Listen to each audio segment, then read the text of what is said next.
of self-operating machines was lost. It is not clear how much they knew or how advanced the machines really were.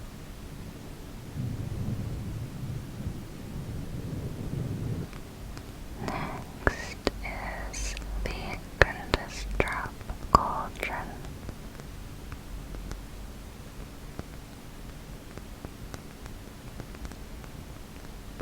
About 2,000 years ago, someone buried a stack of silver panels and a silver bowl in the ground near Gundestrup, Denmark.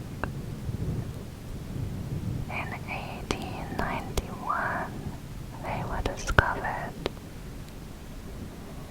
Each of the panels revealed scenes of Celtic mythology and religion, including animals, heroes, and gods. Each panel was clearly and expertly crafted metalwork. Archaeologists studied the pieces and realized that when assembled with the silver bowl, they formed a cauldron. This historical treasure is called the Gundestrup cauldron. The Gundestrup cauldron is 27 inches in diameter, 16 inches tall, and weighs nearly 20 pounds. The metal is 97% silver and 3% gold. Originally, scholars believed the vessel originated from Celtic Gaul. However, upon further examination, they suggested it actually is not just Celtic, but a combination of different cultures. The cauldron seems to date back between 150 BC and the birth of Christ.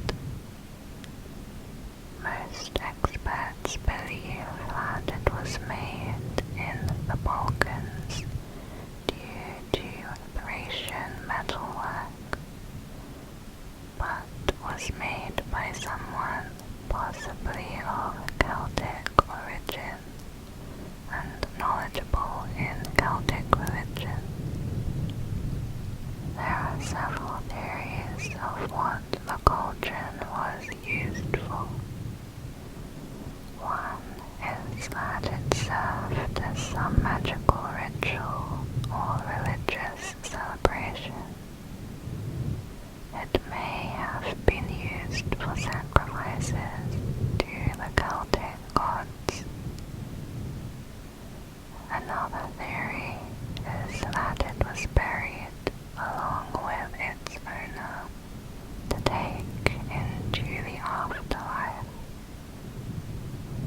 Ancient people of Denmark typically cremated their dead on a funeral pyre. After the funeral, they placed the ashes into an urn and buried them, along with some possessions and food for the journey to the afterlife.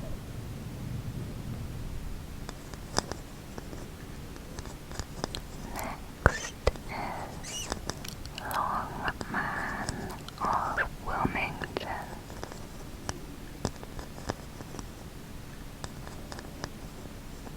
The Long Man of Wilmington is a figure on the hills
movements.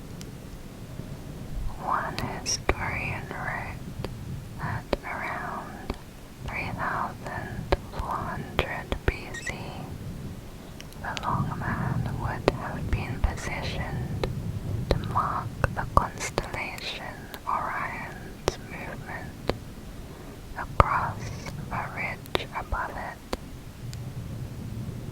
The figure, according to this interpretation, may have been a god of a Neolithic religion.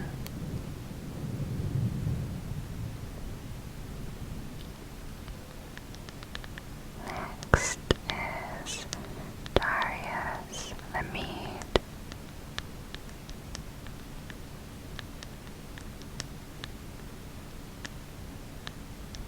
Darius the Mede is mentioned in the biblical book of Daniel. In one story, Daniel is thrown into the lion's den by the king of Babylon, and that king was Darius the Mede. Most scholars think that Darius is just a fictional character. However, no other king can be placed in Babylon at that specific time period. The problem is he is not mentioned anywhere in recorded history. Some have tried to identify him with known historical figures, such as the Persian Emperor Darius the Great, or Astyages, the last king of the Medes. It is noted that the Book of Daniel is not regarded by scholars as a reliable guide in history. The broad consensus is that Daniel himself is not a real person, instead having taken the name from a legendary figure mentioned in the Book of Ezekiel. The Book of Daniel is an apocalypse, not a book of prophecy, and its contents are a cryptic reference to the persecution of the Jews by the Greek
century. One of the symbols appears to resemble a palm tree, possibly the Easter Island palm, which disappeared from the island's record in 1650, meaning the script must be at least that old. It is thought there are not enough samples of the script, nor enough context to be able to decipher the meaning at this time. Next is the Black Sea Flood. The Black Sea was once a large freshwater lake. It was separated from the Mediterranean Sea by a piece of land that blocked the entry of seawater through the narrow Bosphorus Valley. At the end of Earth's last ice age, the ice melted and returned to the ocean, which elevated sea levels.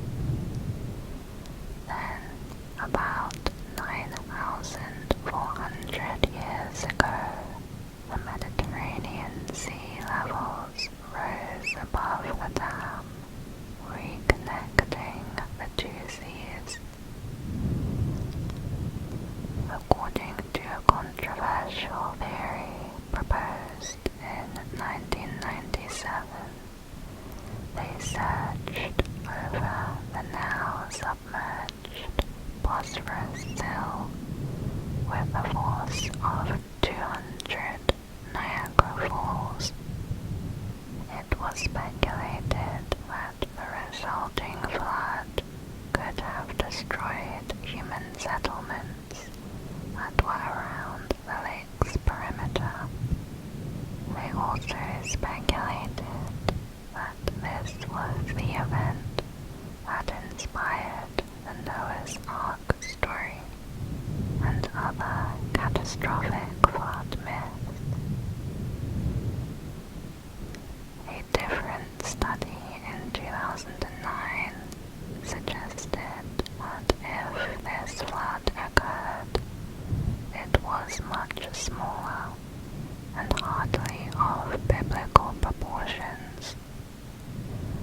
It is believed they found evidence that the Black Lake levels rose only to 5 to 10 meters, so the flood would have drowned only about 2,000 square kilometers of land, instead of the previously thought 70,000.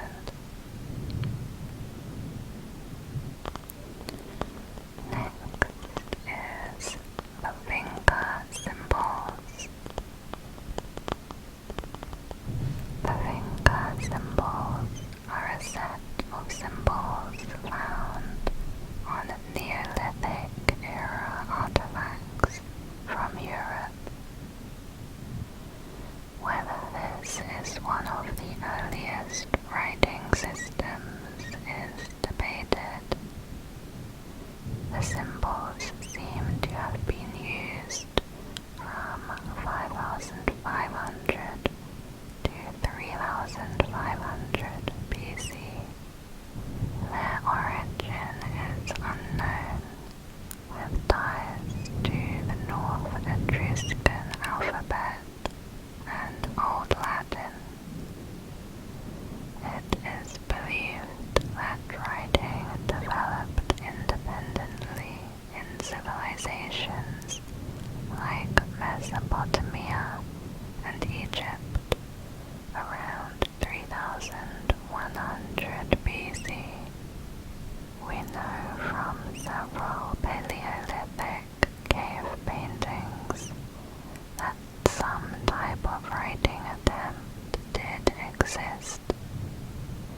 efficiently killed, which was usually achieved by incineration or dismemberment.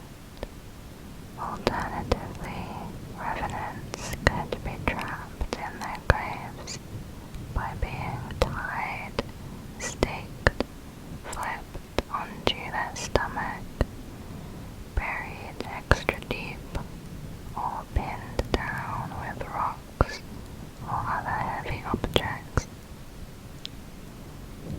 According to these superstitions, revenants could be outsiders, illegitimate children, babies born with abnormalities, suicides, murder victims, cursed people, and people who were not properly buried. Greeks living in the city Camarina also practiced with magical or cursed tablets called catadesmoi.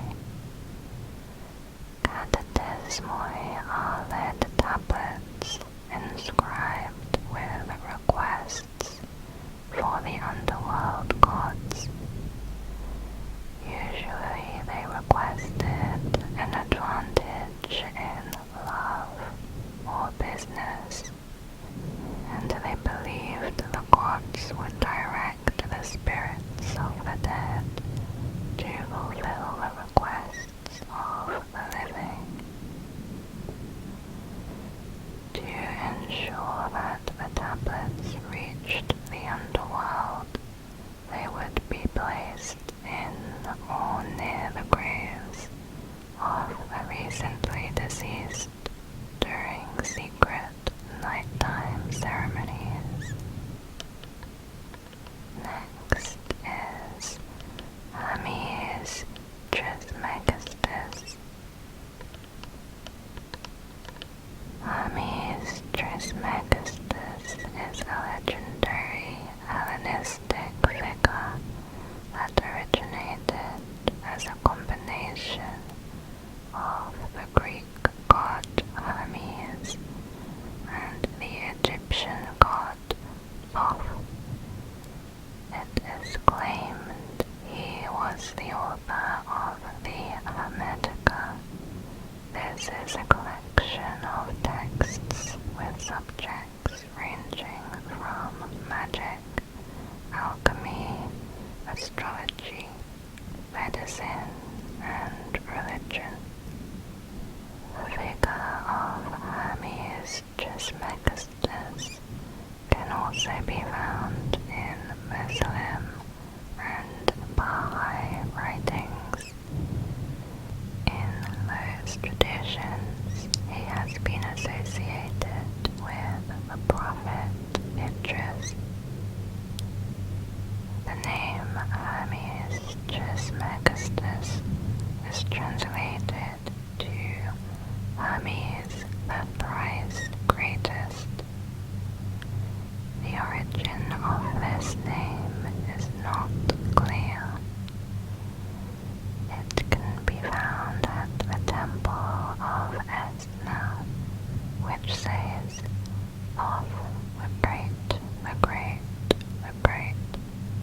Many Christian writers considered Hermes Trismegistus to be a wise pagan prophet who foresaw the coming of Christianity. By this account, he was either a contemporary of Moses or the third in a line of men named Hermes.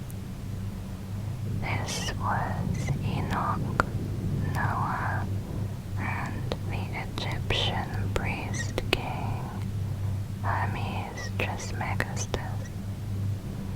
He was the greatest priest, philosopher, and king, which is where the name comes in.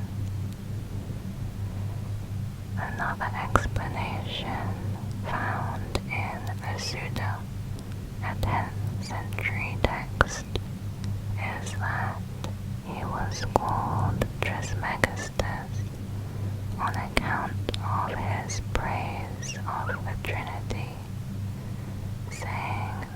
is one divine nature in the Trinity. Next is mithras and mithraism.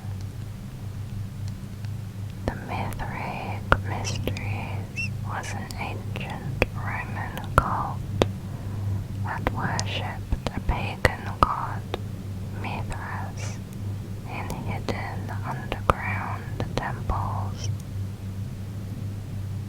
More than 400 such temples have been discovered within the territory that was once the Roman Empire. All temples featured an image of the god Mithras slaying a sacred bull as its centerpiece, called the tauroctomy. It was once so widespread that some historians believe it was an early rival to Christianity. However, little is actually known about it. Members of this cult-like religion don't seem to have left behind any written accounts, or if they did, they have been lost over time. Scholars seem to agree that the meaning behind the tauroctomy would likely reveal the cult's main ideology. One theory says the bull Mithras kills is actually the zodiac Taurus. By slaying Taurus, the god was then responsible for shifting the equinoxes. This was a time when the universe was still seen as stagnant. So this cosmic movement was secret knowledge shared among members of the cult. The name Mithras is also a mystery.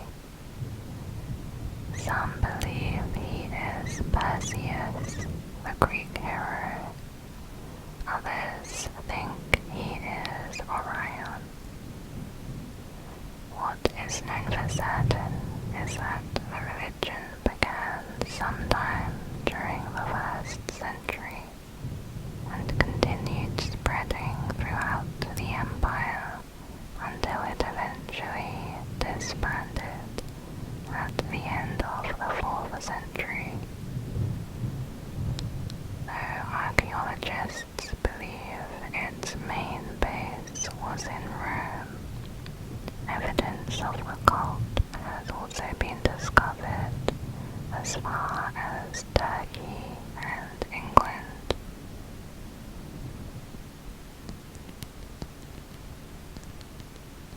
Next is plutonion at hierapolis. Hierapolis was founded by the kings of Pergamon at the end of the 2nd century BC, before being taken over by the Romans in 133 AD. Under Roman rule, it became a thriving spa town, and by the 3rd century, visitors came from all over the empire to admire the landscape and bathe in the supposedly healing waters. But Hierapolis was also known throughout the Roman world for another, more sinister reason. It was said to be the location of a gate to hell, a portal to the underworld where the toxic breath of the hellhound Cerberus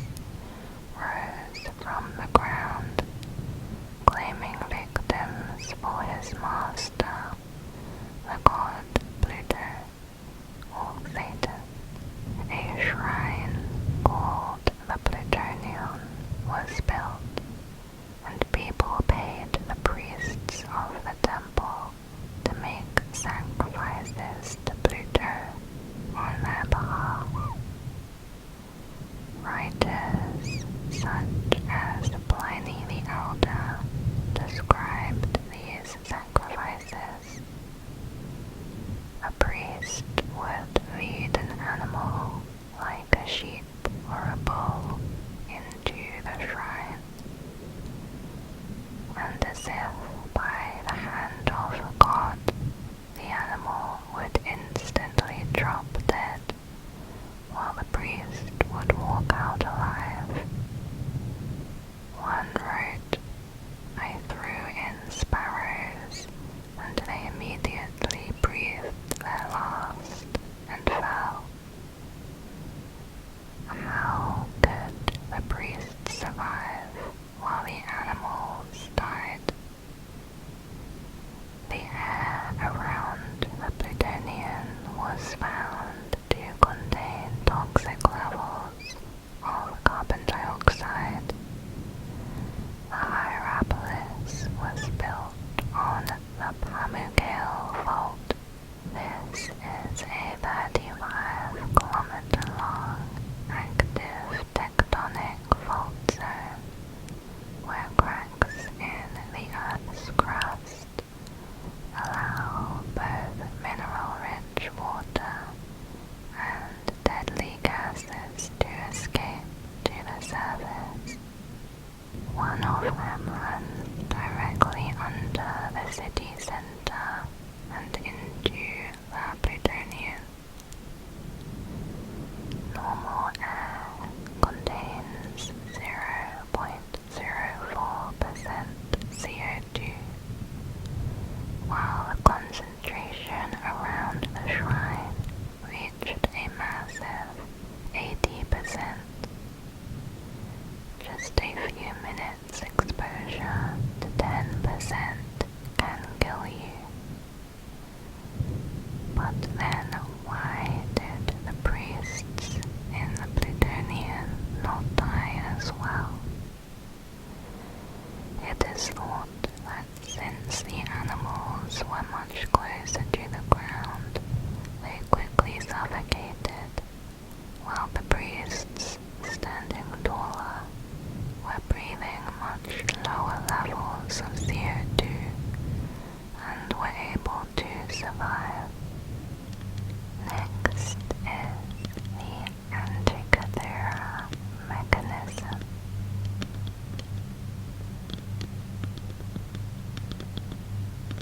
In 1900, divers accidentally found a shipwreck full of ancient Greek treasures near to the tiny island of Antikythera. One object recovered from the site was a lump the size of a large dictionary. Later, the lump was broken apart to reveal bronze precision gear wheels the size of coins. According to historical knowledge at the time, gears like these should not have existed in ancient Greece or anywhere in the world. It was unlike anything else previously discovered from ancient times and generated a huge controversy. The lump is known as the Antikythera mechanism, an object that has confused experts since its discovery 120 years ago. Over time, the original mass split into 82 fragments, leaving a complicated jigsaw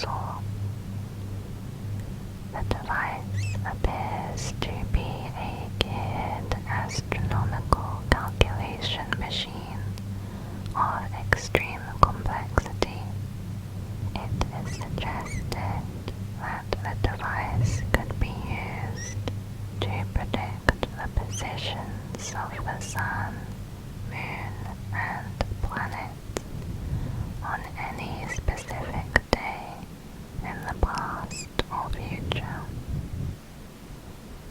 The maker of the machine would have had to calibrate it with the known positions of these bodies. A user could then simply turn a crank to the desired time frame to see astronomical predictions. A user could then simply turn a crank to the desired time frame to see astronomical predictions. The mechanism displayed positions, for instance, on a zodiac dial on the front of the mechanism, where it was divided into a dozen 30-degree sections representing the constellations of the zodiac. We know it is at least as old as the shipwreck it was found in, which has been dated to between 60 and 70 BC. Although other evidence suggests it may have been made before that, at around 200 BC. Next is the lost mine of Ophir.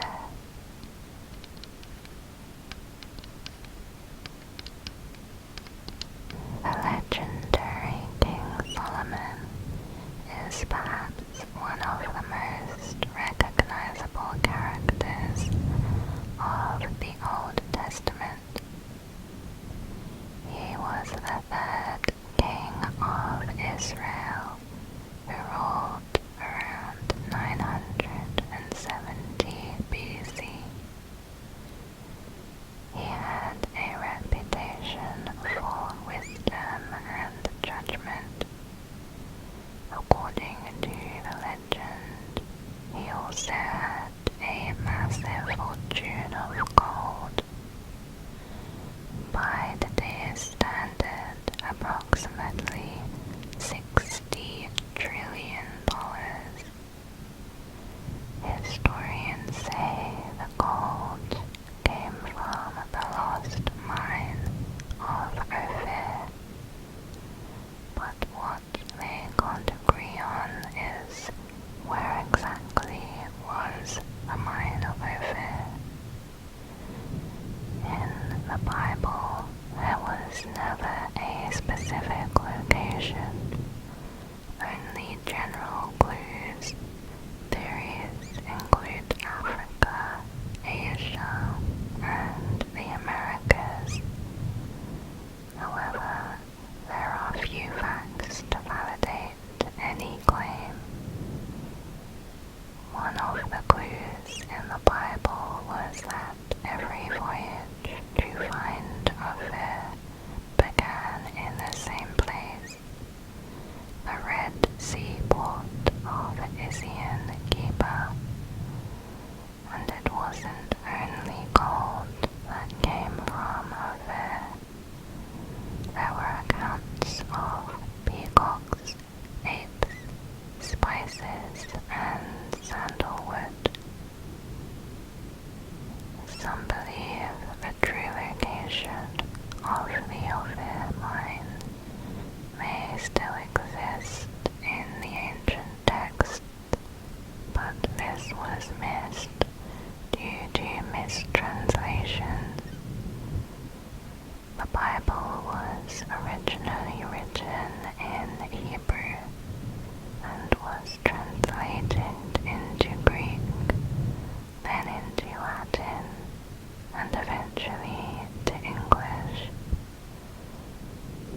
In Greek, the name Ophir has origins from the word ophis, meaning serpent. As the Hebrew word for serpent is seraph, it is more likely that Ophir was a location the Hebrews named, not the Greeks. Experts even question the apes and peacocks, as they may also be incorrect translations. The Bible also says that round trips to Ophir took 3 years. Ships that left the port would need to pass the Arabian Sea and into the Indian Ocean.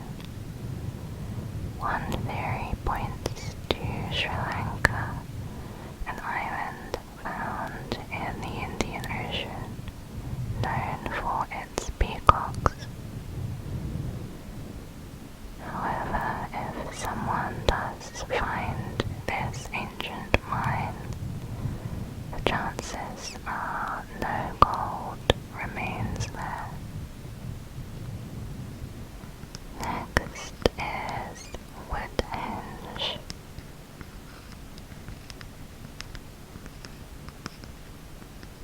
Woodhenge is a Neolithic construction in Wiltshire, England, that consisted of 6 concentric rings of timber dating to around 2500 BC, 500 years before Stonehenge. The site is located 2 miles away from Stonehenge. It is thought Woodhenge was most likely built by the same people who made Stonehenge. It is 360 feet in diameter. The wooden posts lay in 6 concentric oval rings of varying heights, with the biggest posts measuring about 31 feet high. An outer bank once stood around the site and spanned 33 feet wide and 3 feet tall. Immediately after the bank lay a ditch that contained a flat bottom measuring 40 feet wide. Due to the land changing over time, it is uncertain exactly how the site looked. Woodhenge's purpose and its relation to Stonehenge is also a mystery. The oval rings appear to point to the summer and winter solstice, the same alignment as Stonehenge. It may have had a ceremonial purpose or was a place of offerings.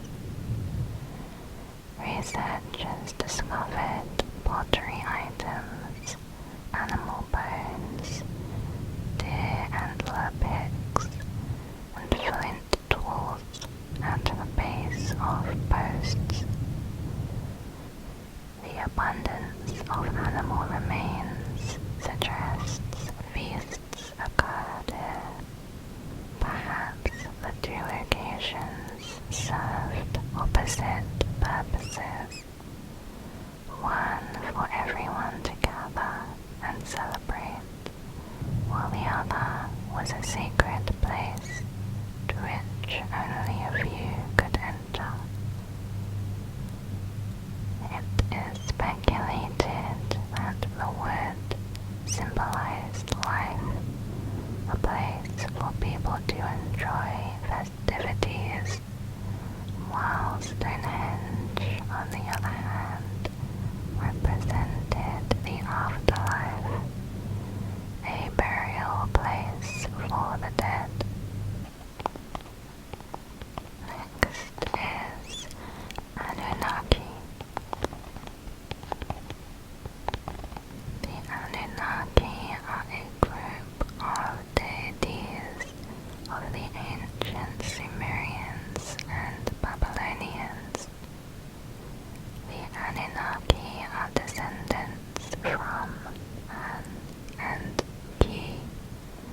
the god of the heavens and the goddess of earth.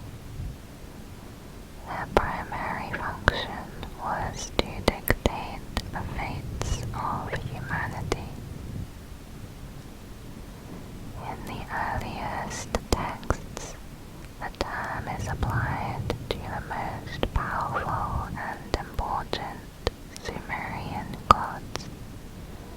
However, no complete list of the names of all the Anunnaki has survived, and they are usually only referred to as a group. Sumerian texts do not agree on how many Anunnaki there were, or what their divine purpose was. Originally, they seem to have been heavenly deities with immense powers. Although from the Middle Babylonian period, around 1600 BC, the name Anunnaki was applied to the gods of the underworld.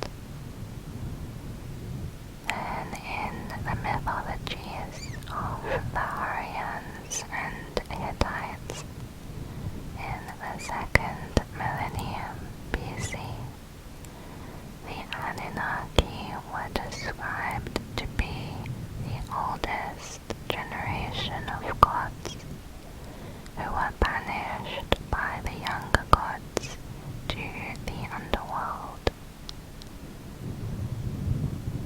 There are also conspiracy theories.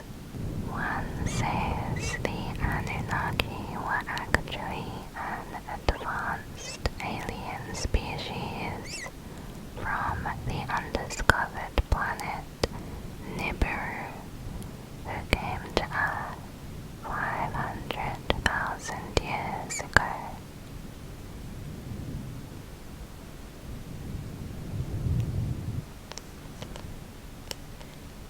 Next is Hyperborea.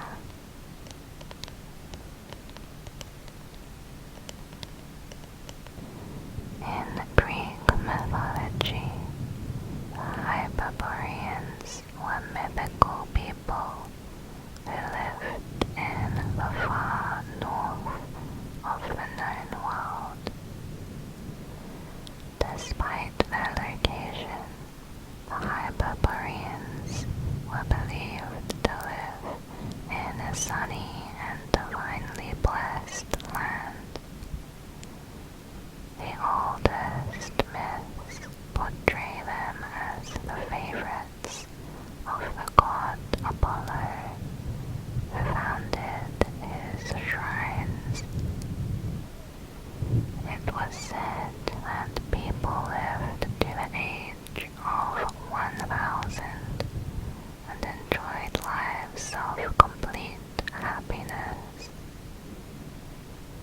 Later writers disagreed on the existence and location of the Hyperboreans, with some believing them to be fiction, while others connected them to real-world people and places.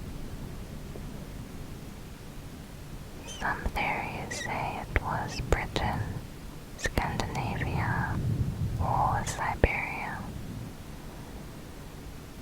The Hyperboreans were believed to live beyond the snowy Rivian Mountains, which were a supposed mountain range located at the northern boundary of the world. Homer placed Boreas in Dacia in Thrace,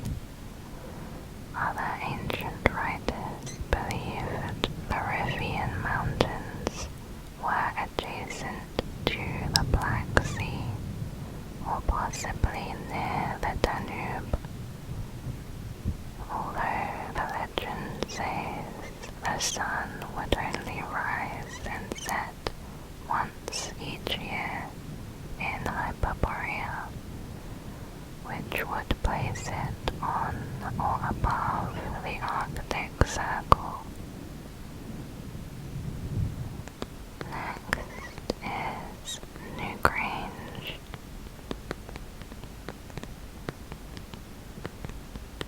Newgrange is an ancient tomb in the Boyne Valley of Dublin. It was built around 3200 BC during the Neolithic era and 700 years before Stonehenge. This passage tomb consists of 200,000 tons of material and covers over an acre.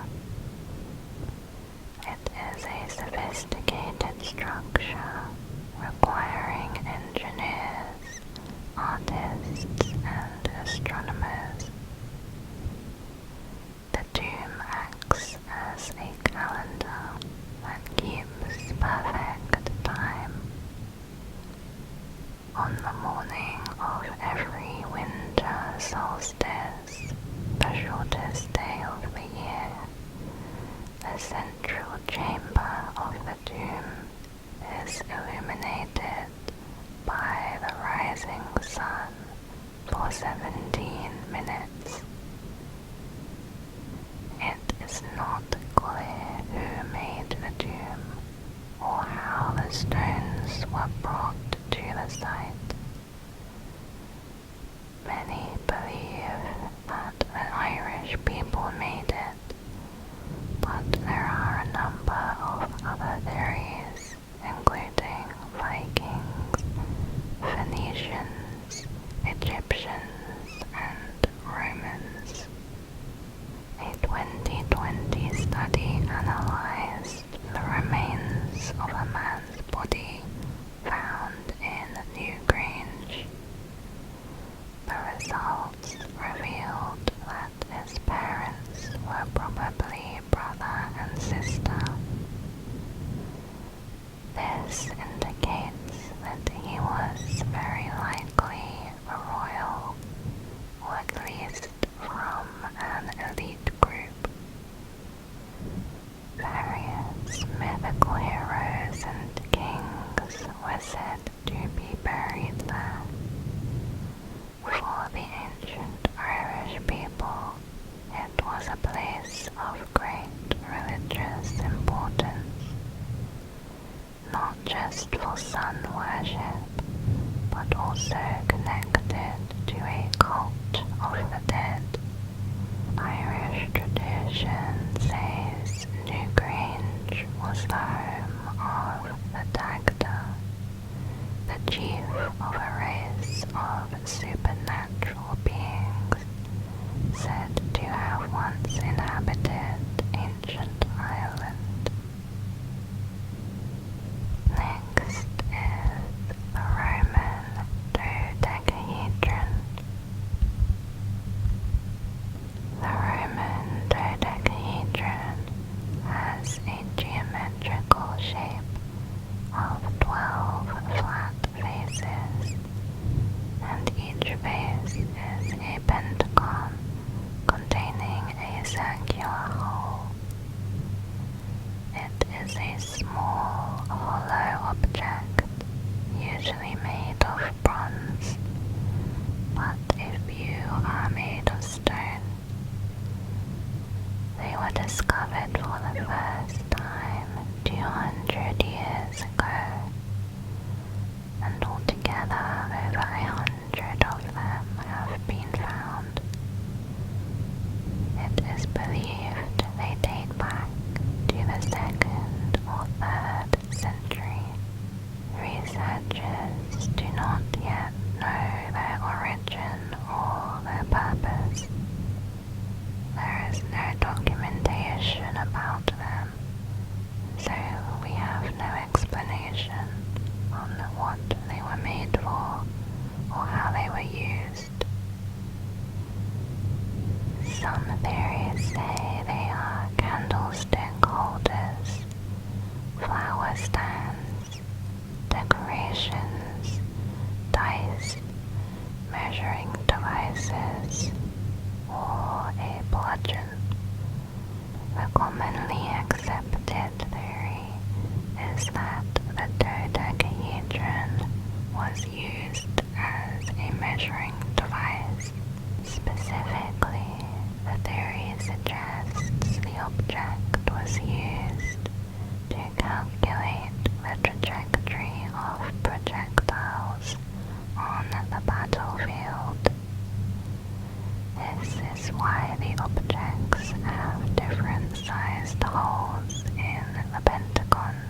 This is based on the fact that most of these were found in Gallo-Roman sites.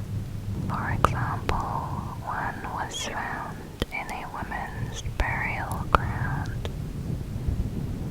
There are also theories they were used as candlestick holders, since wax was found in many of the objects. We know that owners considered them valuable since they were found inside coin hoards. Some small dodecahedra were even found to have knobs made from gold.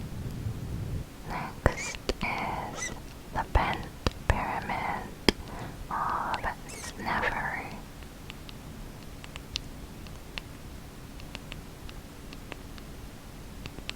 The pyramid of Sneferu was one of the first pyramids that were built, located at the Egyptian royal necropolis at Dasha. It is unique among the pyramids because instead of being constructed in a perfect pyramid shape, the walls bend inwards for the top section. The bent pyramid has remained in its original form 4,500 years after construction.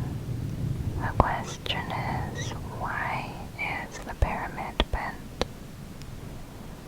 One of the common theories is that Pharaoh Sneferu intentionally reduced the slope angle after the collapse of another pyramid at Mede.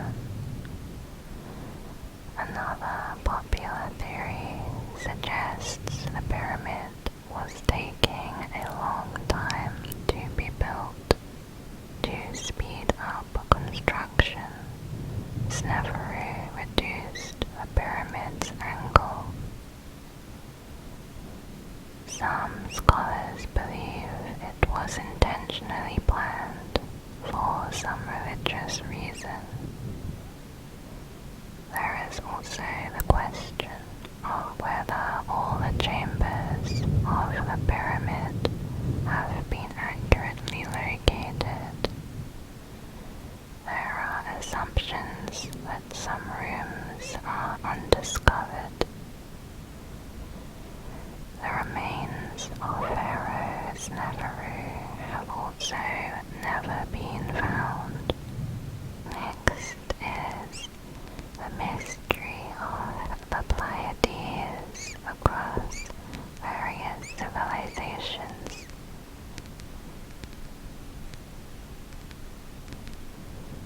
In the northern sky in December, there is a cluster of stars called the Pleiades, or the Seven Sisters.